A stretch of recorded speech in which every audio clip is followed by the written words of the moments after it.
tal? ¿Cómo están? Bienvenidos a otra emisión más de ¿Cuánto pesas? Soy Miriam Castellanos, quédate con nosotros porque el día de hoy vamos a platicar acerca de la obesidad y de la diabetes. Vamos a tener con nosotros a una licenciada en nutrición, vamos a platicar también con un activador físico y vamos a estar también platicando con un doctor especialista en medicina nutricional. Así que quédate con nosotros porque no sabes lo interesante que va a estar este programa. Te vamos a dar las herramientas para que tú pongas en práctica y tener en tu vida algo muchísimo mejor. Quédate con nosotros, esto es ¿Cuánto pesa?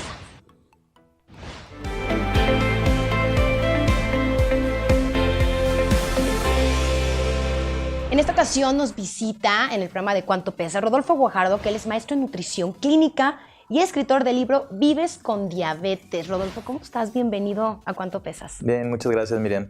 Oye, muy interesante el tema de diabetes, que lo hemos escuchado nombrar cada vez más, y a veces la gente que nos está ahorita en este momento viendo apenas le están detectando la diabetes y entonces está preocupado en vez de ocuparse de las cosas. Ahora, escuchamos de la palabra diabetes.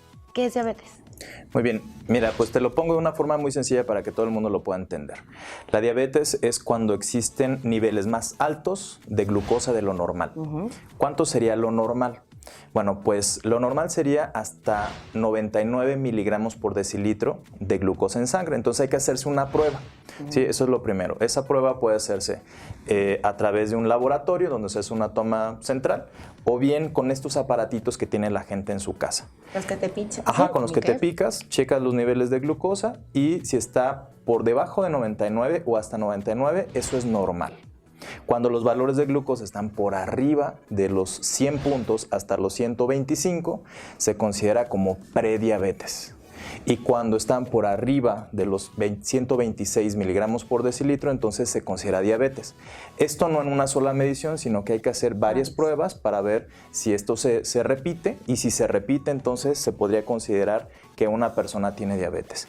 Entonces, haciéndolo de una forma muy simplista, son los valores de glucosa por arriba de lo normal que van a desencadenar diferentes efectos o comorbilidades asociadas precisamente a los niveles tan altos de glucosa por tiempo prolongado. ¿Cómo sé que tengo diabetes o cuáles son los síntomas para decir, a ver, me tengo que hacer una prueba? Claro. Mira, lo más conveniente es que si tiene datos o síntomas, como sería, por ejemplo, que tenga demasiado apetito o por el polo opuesto, que esté perdiendo peso de manera involuntaria, que tenga mucha sed de manera incontrolable, que esté tomando 5 o 6 litros de agua, que esté orinando mucho también. Esos son algunos datos, por ejemplo la fatiga también, son algunos datos que nos pueden dar un indicio que hay algún problema.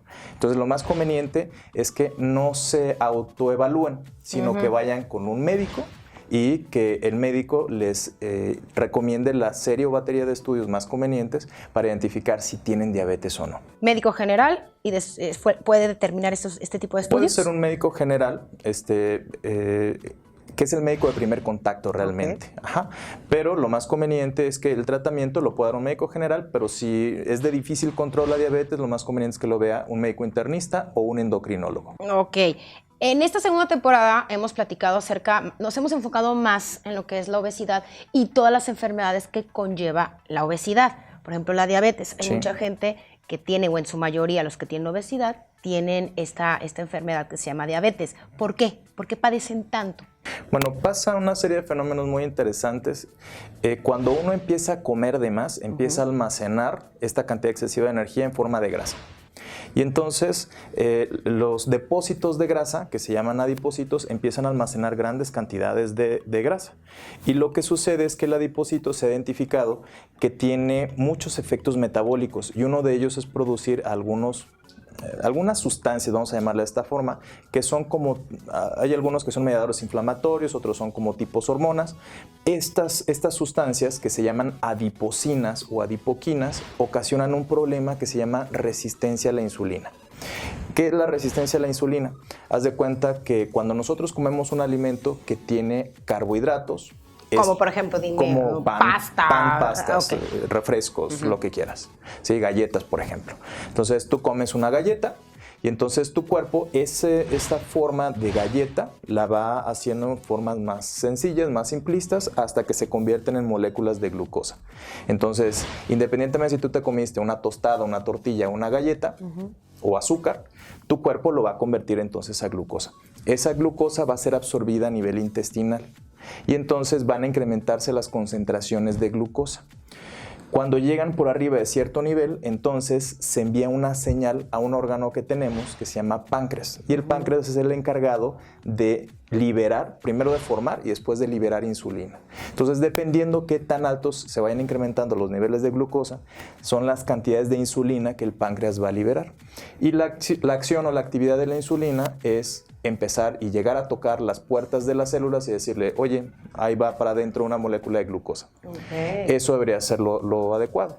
Pero en algunas ocasiones existen algunas otras moléculas o algunas hormonas que ocasionan que la insulina no haga su trabajo. Y entonces, aunque haya suficiente insulina, no puede ocasionar este efecto, que ingrese la glucosa al interior de la célula. Entonces puede haber mucha insulina presente, puede haber grandes concentraciones de glucosa, pero adentro de la célula no existe suficiente glucosa. Por eso se les prohíbe los dulces a todas las personas que son diabéticas o que tienen, bueno, ya comentaste carbohidratos, pero sí digo, yo me quedo con la idea de, ay, pues no dulces por la diabetes, pero sí, sin conocer como el origen, ¿no? Esa es la idea que tiene mucha gente, o sea, dice, yo no sé por qué se me sube el azúcar si ni como azúcar, exacto, ¿no? O sí. no como dulces. Pero si come tortillas, si come pan, si come pasta, si come arroz, cereales, incluso la leche también tiene azúcares que pueden ocasionar un incremento en las concentraciones de glucosa.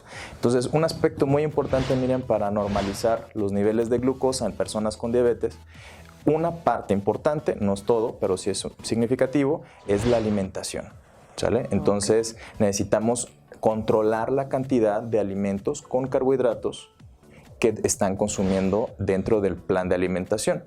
Entonces, si es una persona que está acostumbrado a que cada vez que se sienta se come 5 o 6 tortillas, y si acompaña siempre sus alimentos con un vaso de refresco, bueno, pues entonces ya te has de imaginar cómo se van a disparar los niveles de glucosa.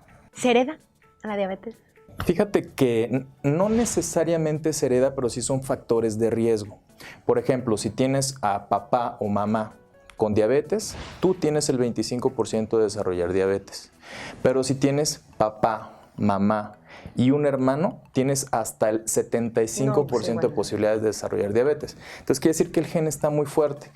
Y tengo un maestro que decía que la diabetes y la obesidad son enfermedades contagiosas, y no porque haya un virus que lo vincule, sino por los hábitos que existen dentro del entorno familiar. Claro, la alimentación, los hábitos, el estilo de vida que aparte hoy por hoy todos vivimos. Yo te preguntaba ahorita antes de entrar al aire de los estudios que te hacen cuando estás embarazada de la diabetes gestacional, que hay muchos ginecólogos hoy en día, si no es que la mayoría, que te mandan a hacer esos estudios. Yo me los hacía porque me los indicaba el médico. Yo te preguntaba que si tenía que ver directamente con el bebé, y no, es directamente hacia la mamá. Así es. Entonces el estudio, ¿qué es lo que detecta? ¿Qué es lo que hace? Digo, a mí me los hacían, pero yo no tengo familia ni nada que tenga que ver con la diabetes. Sí, pero dices que se puede presentar. Así es, actualmente como parte del protocolo que llevan los ginecólogos durante toda la gestación de la mujer embarazada, tiene que ver con la medición precisamente de estos valores, cómo se encuentran los niveles de glucosa. Porque si recuerdas hace un momento les comentaba que existen algunas moléculas o algunas hormonas que ocasionan resistencia a la insulina. Parte de estas hormonas que se incrementan durante el embarazo ocasionan también esta resistencia a la insulina. Entonces, si tenemos mujeres, por ejemplo, que tienen más cantidad de peso, más cantidad de grasa, ya tienen de por sí tienen más posibilidades de presentar resistencia a la insulina, y si le sumamos el efecto de estas hormonas, pues entonces pueden incrementarse todavía mucho más. Por lo tanto, durante el embarazo es indispensable que se hagan la medición de sus niveles de glucosa, y su médico ginecólogo o ginecóloga determinará si es que presenta diabetes gestacional, y ahí pues existen diferentes tipos de tratamientos, pero el más conservador tiene que ver con la alimentación más actividad física. ¿La diabetes cómo afecta a nuestro cuerpo, Rodolfo? Mira, existen muchas formas de cómo la diabetes puede ocasionar alteraciones en nuestro cuerpo, pero me voy a centrar en dos muy específicas. Una de ellas es que incrementa algo que se llama el estrés oxidativo. El estrés oxidativo es el desbalance entre la cantidad de antioxidantes que tenemos con la cantidad de unas moléculas que se llaman radicales libres, que ocasionan daños en diferentes células y que tarde o temprano puedan ocasionar daños a nivel sistémico. Entonces, las personas cuando tienen niveles altos de glucosa o niveles bajos de glucosa, o estos cambios, estas oscilaciones, tienden a presentar más de estas moléculas que son radicales libres. Entonces, la forma que se presenta o cómo se debería compensar esta situación debería de ser consumiendo más cantidad de antioxidantes. Sin embargo, los antioxidantes se encuentran en frutas y verduras principalmente y en algunos otros alimentos, pero son de los alimentos que menos consumen las personas con diabetes. Entonces, ahí tenemos un problema. Se pueden empezar a dañar de manera inicial, por ejemplo, los vasos sanguíneos, el corazón, la vista, los riñones y algunos otros. Entonces, ese es un factor importante. El otro, que se combina precisamente con el estrés oxidativo, es un proceso que se llama glicación o glucosilación de las proteínas. Entonces, te la pongo de una forma bien sencilla. ¿Alguna vez has comido pollo barbecue? Sí. Sí, bueno, pues ya ves que esta salsa dulzona, cuando se combina con la proteína del pollo y la sometes a un proceso de cocción, ¿cómo queda esa consistencia? Como espesa, ¿no? Como espesa, una, y dos, queda como si fuera durita, queda como crujiente. Bueno, algo similar sucede cuando están los niveles altos de glucosa en sangre. Entonces, muchas proteínas se les adhiere esta glucosa y entonces generan alteraciones estructurales. Por ejemplo, en el tejido nervioso puede ocasionar este tipo de alteraciones. Y es algo que nosotros vemos con los pacientes cuando desarrollan algo que le llaman neuropatía. La neuropatía es cuando tienen primero, muy frecuentemente, sensación de hormigueo en miembros inferiores, es decir, en los pies y en las manos, sienten un hormigueo y después no sienten nada y después tienen una sensación como de un dolor tipo ardoroso y después como los pacientes refieren como si les estuvieran clavando aguijones. Entonces todo esto tiene que ver, por ejemplo, con la glucosilación del tejido nervioso, en donde no permite que pase el impulso eléctrico de manera adecuada, y todo esto es ocasionado por los niveles altos de glucosa de manera constante. Eso que me acabas de decir del hormigueo y el pincho y todo eso, ¿es cuando la gente que tiene diabetes no se cuida o es como lo normal y que sucede de repente aunque tengan el tratamiento adecuado? Generalmente, Miriam, cuando tenemos un paciente bien controlado con diabetes, las posibilidades de que se presenten este tipo de complicaciones son a muy largo plazo, incluso hay pacientes que nunca las presentan, pero son la minoría de los casos. ¿Por qué? Porque la mayor parte de los pacientes no hacen las recomendaciones de lo que deberían de llevar a cabo para tener un buen control de su glucosa. Entonces, la mayor parte de las personas que tienen diabetes, que viven con diabetes y que no están llevando a cabo las recomendaciones ni se están cuidando para mantener los niveles de glucosa en niveles adecuados, pues entonces van a presentar complicaciones. Mientras más descontrolada esté la glucosa, estas complicaciones se van a presentar de manera más temprana. Existen algunos estudios que dicen que después de que ha sido diagnosticada la diabetes, las primeras complicaciones se esperan dentro de los primeros 10 o 15 años. O sea, qué complica. Es que hay gente que, por ejemplo, ahorita nos está viendo y cuando les diagnostican la diabetes es como de, no, mi vida se acabó, ya no voy a poder comer lo que yo quiera, y entonces se vuelve un caso tremendo para estas personas. Su nivel de vida baja o los años de vida se acortan si no llevan un buen tratamiento, tanto de alimentación como a lo mejor con su médico. ¿Sí se acorta? Sí, desgraciadamente si no lo llevan bien. Desgraciadamente así es. Sí, si no tienen un buen control de su glucosa.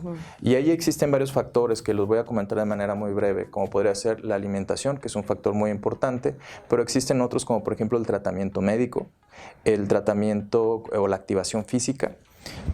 También existen otras situaciones como el control del estrés. ¿Sí? También eso afecta. El dormir suficientes horas.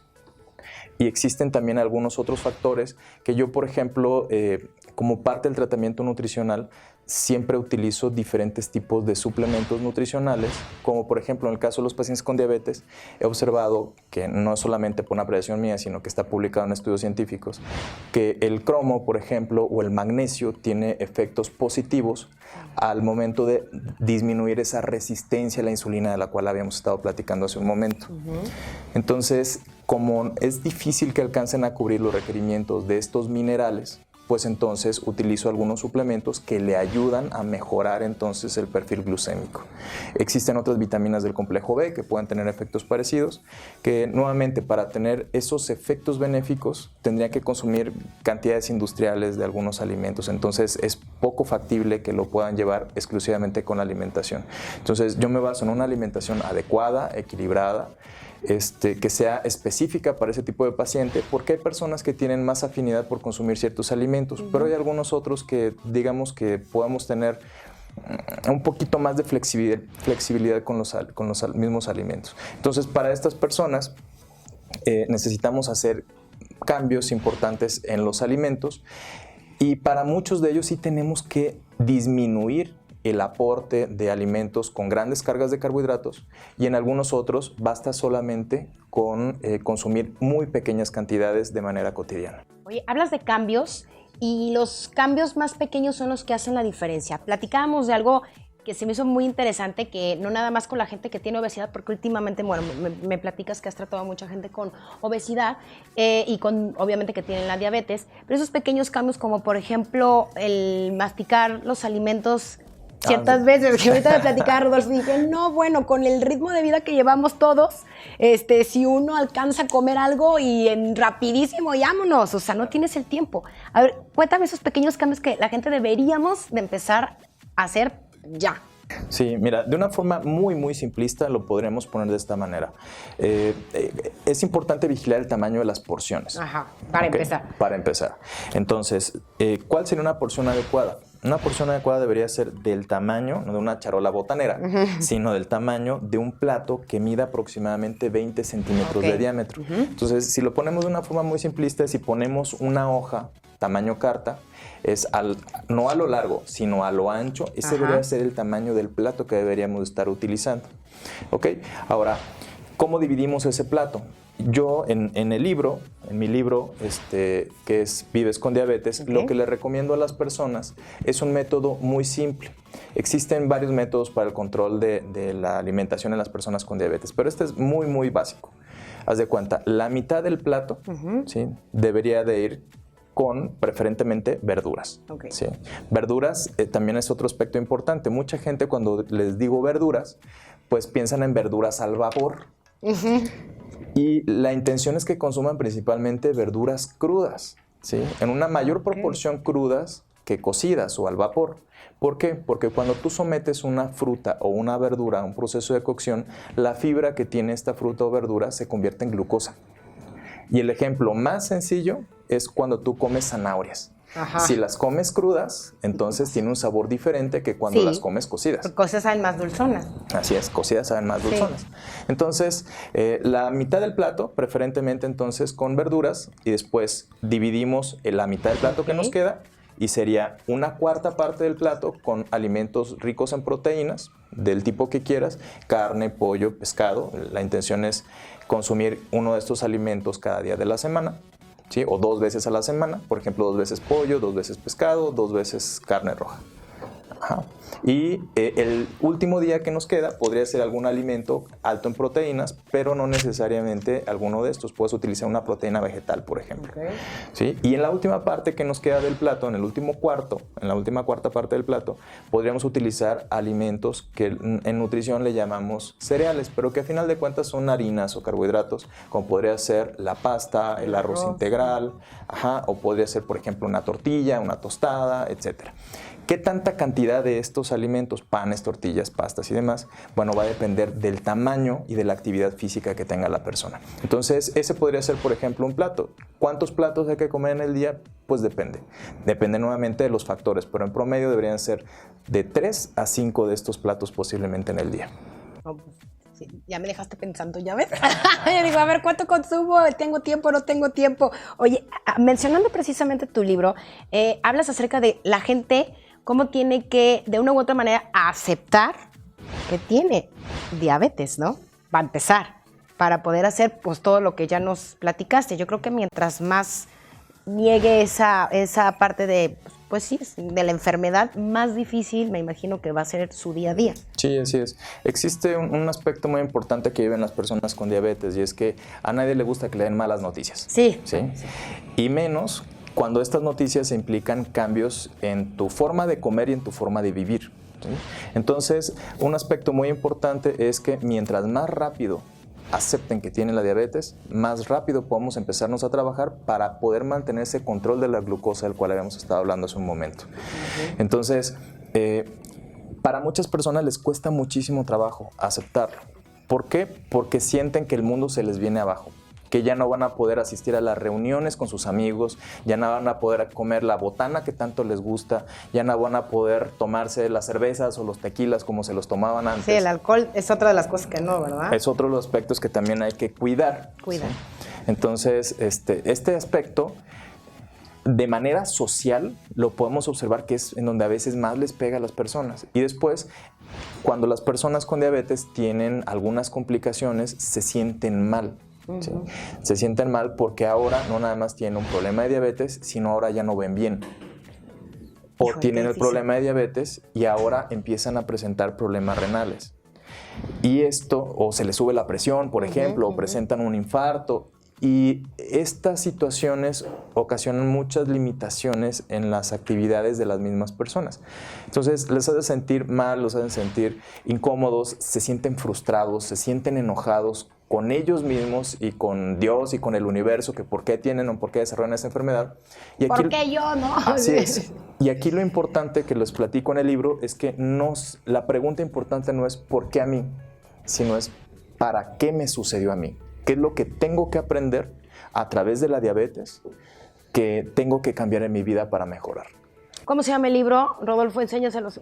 Mi Vives libro, con diabetes. Ajá, se llama Vives con Rodolfo diabetes. Guajardo. Ahí Y está. este libro lo pueden encontrar en Amazon. Okay. ¿Sí? En Amazon buscan amazon.com.mx y buscan Rodo Guajardo. Y ahí les aparece la opción digital o la opción impresa. Impresa. Oye, pues está muy interesante, así que ahí hay una solución para todos aquellos que viven con esta enfermedad o, bueno, al final de cuentas la van a tener toda la vida, entonces hay que tratar de que ese estilo de vida sea mucho mejor. Rodolfo, muchas gracias por estar aquí en Cuánto Pesas. Miriam. Continuamos con más aquí en Ole Cambia.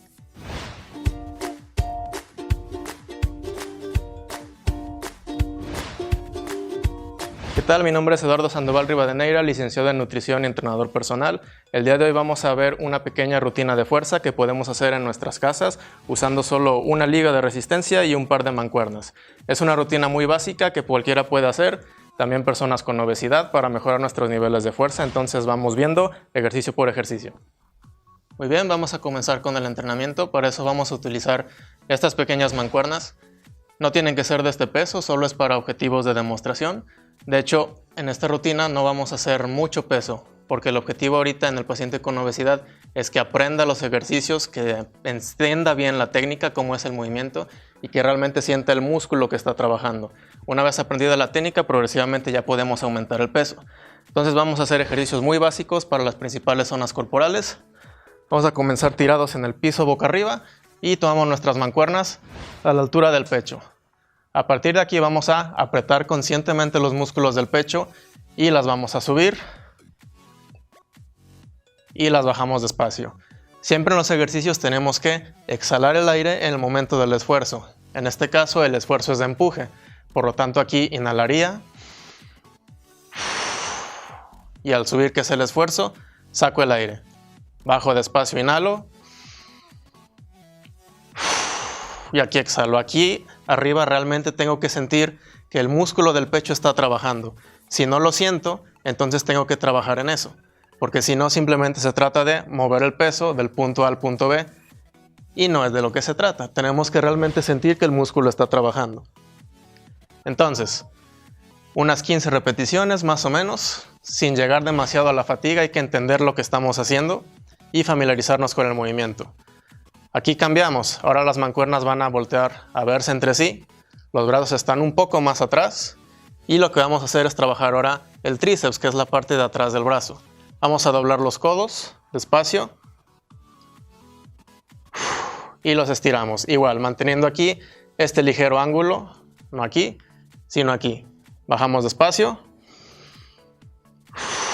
y aquí aprieto fuerte el tríceps. Ahora, aprovechando que ya estamos en esta posición, vamos trabajando los glúteos, que es una parte que en muchas personas está olvidada porque pasamos mucho tiempo sentados o con mala postura. Entonces estamos acostados, abrimos un poco las piernas y conscientemente vamos a apretar los glúteos. Fuerte se apretan y subimos las caderas. Aguantamos un poco arriba y bajamos. Igual, es un esfuerzo de empuje. Entonces aquí inhalo, exhalo, inhalo, exhalo. Tenemos que sentir realmente que los glúteos están trabajando. Después nos podemos colocar de lado, esta posición, y de aquí simplemente vamos a subir y bajar las piernas como si hiciéramos tijeras. Esto lo que va a trabajar son los músculos abductores, que son el glúteo medio y el glúteo mínimo. Cuando la persona tiene obesidad, y es algo que también pasa en el embarazo, los pies se suelen abrir. Esto es porque el centro de gravedad está más hacia adelante y la persona tiene que crear una mayor base de soporte. Eso hace que estos músculos de aquí se vuelvan un poco débiles. Y lo que va a hacer es que el músculo piramidal va a estar trabajando de más, que es un músculo más pequeño y está muy cerca del nervio ciático. Y eso se asocia con problemas de espalda a la larga. Esto se soluciona con este movimiento. Simplemente subimos y bajamos. Este puede ser más rápido. Y si no podemos hacer 50, o si vamos en 30 y ya nos quema muchísimo, es señal de que esta zona está un poco descuidada. Cambiamos de lado, obviamente. Y vamos a pasar ahora a algunos ejercicios que podemos hacer de pie. Tenemos las mismas mancuernas, llevamos un poco de pecho, la parte de atrás del brazo y los glúteos. Entonces ahora vamos viendo qué podemos hacer para el resto del brazo. Tenemos aquí una flexión de codo, que sería un movimiento para trabajar el bíceps, que es un músculo de jalón. Entonces aquí inhalo, aquí exhalo y bajo despacio. Otro movimiento, tenemos una elevación lateral para los hombros. Entonces aquí tenemos las mancuernas enfrente y las subimos hacia los lados sin que pase de aquí y sin estar completamente a los lados, ligeramente por enfrente. Igual el esfuerzo es para subir, así que aquí inhalamos y aquí exhalamos. Siguiente movimiento, tenemos un press de hombro. Tenemos las mancuernas enfrente de nosotros, no a los lados sino enfrente, y las subimos directo arriba de nuestra cabeza. Esfuerzo de empuje, entonces al subir saco el aire. Y aquí inhalo. Ya después estos movimientos los podemos combinar. Hacemos 1, 2 y 3. Y esto representaría una sola serie. De nuevo, 1, 2 y 3. Y con eso estamos trabajando simultáneamente la parte de enfrente y del lado del hombro y el bíceps. También tenemos las mancuernas, podemos aquí hacer elevaciones de pantorrilla, simplemente poniéndonos de puntas, aguantando un poco arriba y abajo. La progresión de este movimiento sería hacerlo, si tenemos una escalera, poniéndolos en un desnivel con el escalón, y pues aprovechando que hay un desnivel, el talón baja más y la punta sube. La progresión de ese movimiento sería hacerlo sobre un solo pie y después hacerlo con un solo pie y con peso. Siempre hay que buscar maneras de hacer el ejercicio más desafiante cuando a la persona ya no le cuesta trabajo. Pero ahorita, como estamos iniciando, no importa. Empezamos con la versión fácil y de nuevo unas 15-20 repeticiones más o menos. Realmente sintiendo que el músculo se contrae y está trabajando. Ahora pasamos un poco a espalda. También tenemos nuestras mancuernas y vamos a hacer un encogimiento con los hombros hacia atrás y hacia arriba. Lo mantenemos y baja. Tenemos hacia atrás, hacia arriba y baja. Aún con poco peso tenemos que realmente sentir que el músculo se está contrayendo. Esa buena conexión de la mente y del músculo con el peso ligero va a hacer que a la larga, cuando subamos el peso, sea todavía más efectivo. Ahora, esto es con las mancuernas, pero algo muy bueno que también podemos tener en nuestras casas es una liga de resistencia. Estas son muy versátiles, no ocupan mucho espacio, así que si estamos de viaje y no vamos a tener un gimnasio, una de estas realmente nos puede ser de mucha ayuda. Con esto también podemos trabajar los músculos que ahorita vimos. Por ejemplo, tenemos aquí el bíceps, tenemos aquí el hombro, aquí también el hombro. Y si tenemos una base, un soporte, un tubo, algo rígido que no se mueva, puede ser un barandal. Podemos anclar esta parte en ese barandal, sujetamos la liga con una mano y podemos hacer este movimiento que también va a trabajar los músculos del pecho. Esto es importante porque una persona con obesidad difícilmente va a poder hacer ejercicios con su peso corporal como lagartijas. Con las piernas sí, porque una persona de 100 kilos obviamente va a tener piernas muy fuertes porque está acostumbrada a mover ese peso todos los días, pero tal vez no tanto así con los brazos. Entonces, en vez de hacer lagartijas, podemos hacer ese movimiento de pecho que vimos con las mancuernas o con la liga como lo vimos ahorita. También para la espalda, podemos igual anclar las ligas en ese soporte, tomarlas y hacer un jalón hacia atrás. Esto es muy bueno porque nos va a mejorar la postura. Tendemos a estar así normalmente con los hombros rotados hacia adentro. Y eso a la larga va a crear problemas de rigidez en los hombros. Entonces, si hacemos este ejercicio en el que estamos rotándolos hacia afuera, nos va a ayudar mucho a la buena postura y a evitar dolor de hombros, que puede sumarse al dolor de cadera, de rodillas o de espalda baja que una persona con obesidad puede tener. En cuanto a las piernas, yo no sugeriría que la persona con obesidad hiciera sentadillas libres así tal cual. Lo que sí le sugeriría es que puede estar sentado en una silla y simplemente ponerse de pie, sentarse, ponerse de pie y sentarse. Eso sería algo más efectivo para que a la larga lo pueda hacer ya sin peso, según vaya él perdiendo grasa y mejorando su nivel de fuerza. Ahora, ¿cuántos de estos tenemos que hacer? Normalmente estaría bien elegir unos 8 o 10 ejercicios más o menos y realizar unas 2 o 3 series de cada uno, 2 o 3 veces por semana. No en días seguidos porque, como vimos, estamos trabajando todo el cuerpo. Entonces puede ser lunes, miércoles y viernes, lunes, jueves y sábado. Y los días alternos podemos hacer nuestro trabajo cardiovascular como salir a caminar. Entonces ahora sí, cubrimos las principales partes corporales. Es una rutina muy básica, muy sencilla y espero les haya sido de ayuda. Si tienen dudas, pueden contactarnos en nuestras redes sociales y nos vemos en la próxima.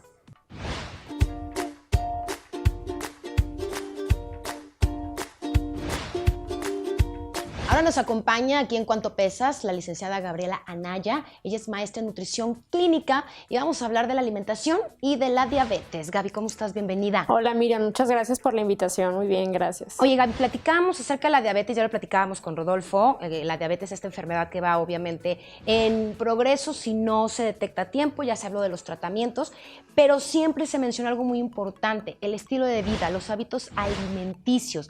¿Qué alimentos, Gaby, bueno, tú que eres maestra en nutrición, qué alimentos son los que podrían a lo mejor retrasar? Porque la diabetes me imagino que es progresiva, ¿no? O sea, sigue avanzando y sigue avanzando.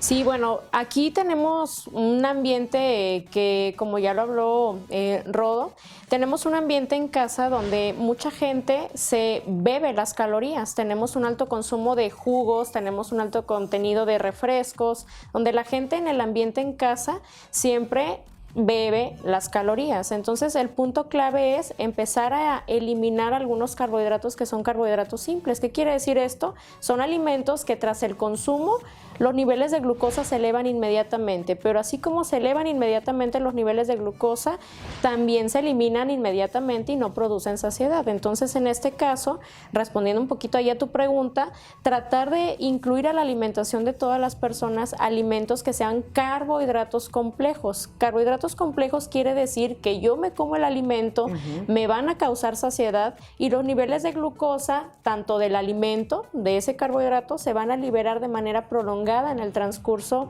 del día y no se van a aumentar los niveles de glucosa de manera impresionante porque también se van a eliminar rápido.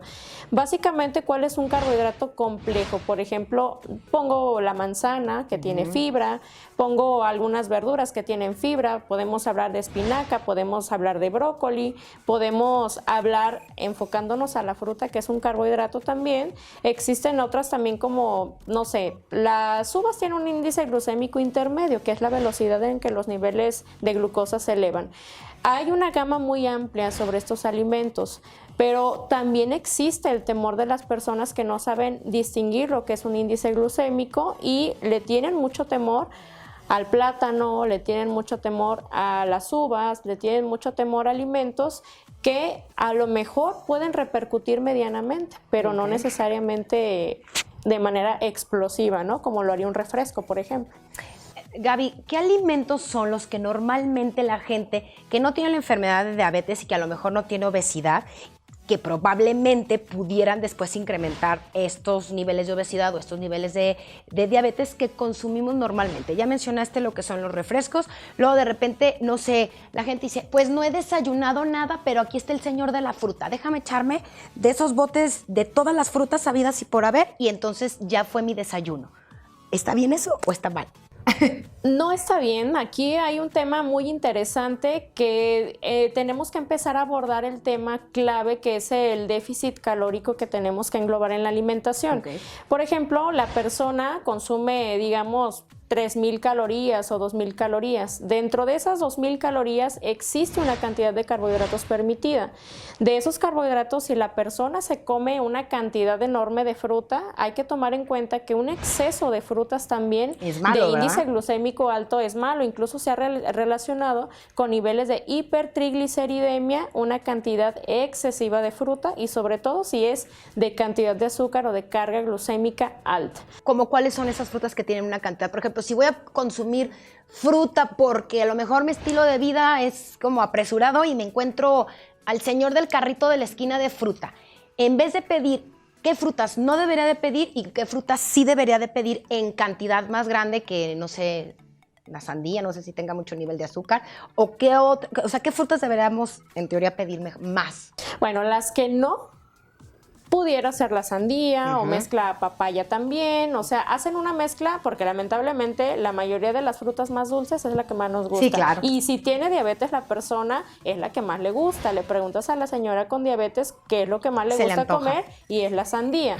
Entonces, también aterrizar un poquito aquí el contexto de la fruta y la verdura. Por ejemplo, una opción sería elegir jícama y pepino, pero mucho ojo, pertenecen al grupo de las verduras. Entonces, a veces la persona o la señora va al carrito de la fruta y cuando le preguntamos qué fruta comió, dice jícama y pepino. Y esa, te decimos, es que esa pertenece verdura. A la verdura. Y hay algo que sucede muchísimo, ¿eh? Eso es un punto que me gustaría mencionar. Cuando le preguntamos a la persona qué comió de verduras al mediodía, nos dice, comí elote y papa. Entonces la señora jamás comió verduras, entonces comió cereales. Ah, y la papa es un tubérculo almidonado que también puede producir que los niveles de glucosa se eleven de una manera más pronunciada. Contemplando que también tiene mucho que ver el tipo de cocción. Por ejemplo, el índice glucémico va a cambiar o la carga glucémica va a cambiar, depende de la preparación. Una papa frita, su índice glucémico es mucho más pronunciado a una papa cocida, pero pues realmente nadie se va a comer una papa cruda, por lo tanto los niveles de glucosa se van a elevar. Además, la señora come con medio kilo de tortillas y además toma refresco. Entonces, es eso lo que hace que tengamos un trabajo de liberación de insulina a nivel páncreas muy pronunciado. O sea, son los excesos. Exactamente. Puede tener un nivel de... Exactamente. Por ejemplo, regresando de una manera muy rápida al déficit calórico, por ejemplo, si la señora ya me contó qué es lo que consume habitualmente y yo le saco sus calorías, y le digo, señora, usted está consumiendo 2,500 calorías, su déficit calórico van a ser 1,500. Dentro de esas 1,500 podemos hacer algunos ajustes que no intervengan tanto en los niveles de glucosa en sangre. Sin embargo, tenemos primero que aprender lo que es la dieta correcta para someterla antes a una dieta más restrictiva. La gente a veces llega con esa intención de que, ¿sabes? Ponme bajo un plan de alimentación muy restrictivo, pero primero la tenemos que enseñar a comer. Claro. Que conozca los grupos de alimentos, primero que conozca qué son los carbohidratos, cuáles son los que tienen un índice glucémico más alto, cuáles son los que lo tienen más bajo, qué es lo que puede si ya se tiene diabetes. Ese es un tema muy importante. qué alimentos va a usar de rescate bajo un nivel de una hipoglucemia, un bajón de azúcar. Entonces, ¿cómo cuáles, Gaby? A ver. por ejemplo, la persona toma de 2 medicamentos, hablando de diabetes tipo 2, donde de repente se inicia con pastillas hipoglucemiantes orales. Entonces la señora le dice la pastilla chiquita, ¿no? La ibenclamida. Entonces dice, me bajó el azúcar y no supe qué comer, y la señora tiene síntomas de hipoglucemia. ¿Qué es, temblor? Temblor, la llamada diaforesis, que es sudoración. Entonces la persona de repente te dice, le dice, señora, ¿qué comió usted? Y te dice, me tomé una coca. Entonces, para que se me subiera el azúcar. Para que se me suba el azúcar. Y ahí hay un tema muy importante que es la enseñanza y la educación. Sí. ¿Por qué? La señora, bueno, típicamente la gente no tiene un glucómetro. Entonces, sí, ¿no? Basado en síntomas, es como una cuestión de adivinanza, ¿sabes? Porque, por ejemplo, yo tengo síntomas de hipoglucemia. Me checo la glucosa y traigo 50. Ya me fui a un tema extremo, ¿no? 50 ya es una hipoglucemia. Entonces, la persona se toma una coca y de traerla en 50 ya la trae en 500. Entonces, ya se fue de un extremo al otro. Es aprender con qué alimentos los niveles de glucosa se quedan en el rango que yo quiero que se queden sin llegar al exceso. Por ejemplo, le pasa a una persona esa situación y trae diabetes. ¿Qué alimentos deberían de traer siempre consigo por si sucede este tipo de cosas que los pueda rescatar y nivelar de sus niveles? Ok, bueno, por ejemplo, si hablamos de una persona que tiene una hipoglucemia, en una situación de emergencia, algo líquido con azúcar, incluso un jugo, 150 pero no una coca, mililitros, pues. Sí, no. 150 mililitros, okay, o media tacita, aproximadamente esperaríamos que los niveles de glucosa en sangre se elevaran 30 miligramos o 50 miligramos. Pero si los niveles de glucosa no están tan bajos, podemos incluso comer fruta para que suba solo un poco una más. Manzana, por ejemplo, que dice que es la que tiene más azúcar, ¿no? Y ahí ya se me ocurre otra cosa que sucede muy comúnmente. Por ejemplo, le checo la glucosa a la persona y trae 500. Entonces se pone el medicamento, una insulina rápida, y de repente empieza a tener síntomas. Y empieza a manifestar síntomas de que se siente muy mal, y eso pasa mucho en casa, ¿eh? Entonces le decimos, chéquese la glucosa de nuevo. Entonces la persona se la checa y de traer 500, ahora trae 200. La sigue trayendo alta. Ah, no, sí, claro. Entonces, de traerla en 500 y que ahora la traiga en 200, la gente se siente muy mal con ese bajón súbito. La pregunta aquí es, ¿qué debo de comer para que no me suba otra vez a 500? Porque la persona se siente como si la glucosa estuviera por los suelos. Ese tipo de detalles tenemos que idear la forma en que la persona se vaya acomodando para no sentirse mal. Ejemplo, si la persona tiene síntomas de una hipoglucemia muy pronunciada, trayendo el azúcar todavía alta, lo que podemos utilizar son cosas que no tengan carbohidratos, que calmen un poquito esa ansiedad por comer. Podemos hablar, por ejemplo, de alguna verdura, podemos darle jícama, pepino. ¿El apio o no? También pudiera ser. De hecho, también el apio tiene ciertos beneficios en cuestiones de los pacientes renales que tienen ciertos síntomas, pero bueno, pueden ser algunas oleaginosas, pueden ser almendras, cacahuates, cosas sí las puedes que causan traer ansiedad. Así en es. bolsa sin problema. Pero sí es un tema muy interesante que las personas, sobre todo que se ponen insulina, porque también en la diabetes tipo 2 se usa insulina en algún momento de la vida, traten de cargar con elementos adecuados. Ya existen cápsulas de 50 miligramos de glucosa que traen cierta carga glucémica, entonces eso también es una manera de enseñanza al paciente. ¿Qué hacer para facilitarle la vida al paciente? Porque muchos abandonan el tratamiento por no saber qué hacer o porque piensan que disminuye su calidad de vida estarse checando la glucosa o estarse escondiendo para tomarse la glucosa la glucosa capilar.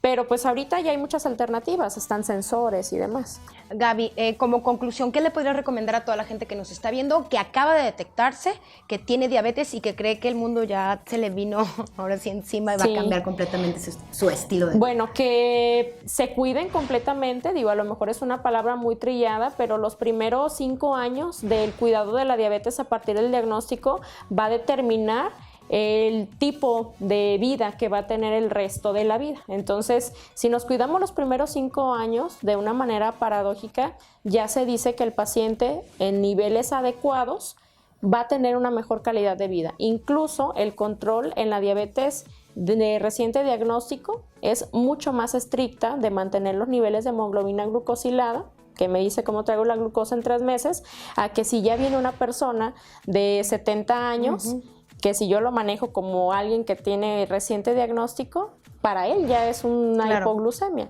Entonces, que se cuiden mucho, que hagan actividad física, que hagan algo de ejercicio también, ya igual les platicarán del tema, pero siempre los pacientes tendrían que tener una activación física de la mano con la alimentación y pues aprender poco a poco a los cuidados y a conocer los grupos de alimentos. Y nunca lo hagan solo, necesitan de gente que los esté guiando.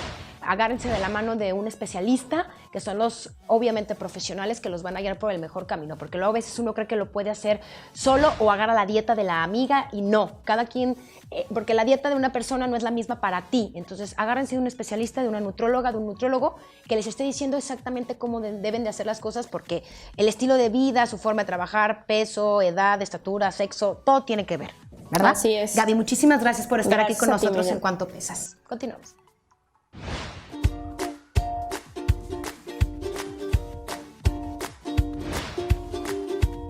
Gracias por haber estado con nosotros en Cuánto Pesas. Recuerda seguirnos a través de todas nuestras redes sociales. Es muy importante que nos compartas y que nos des like. Va a aparecer nuestro WhatsApp para que nos pongas todas tus dudas y los temas que te gustaría que tratáramos en este programa. Gracias por haber estado aquí en Cuánto Pesas.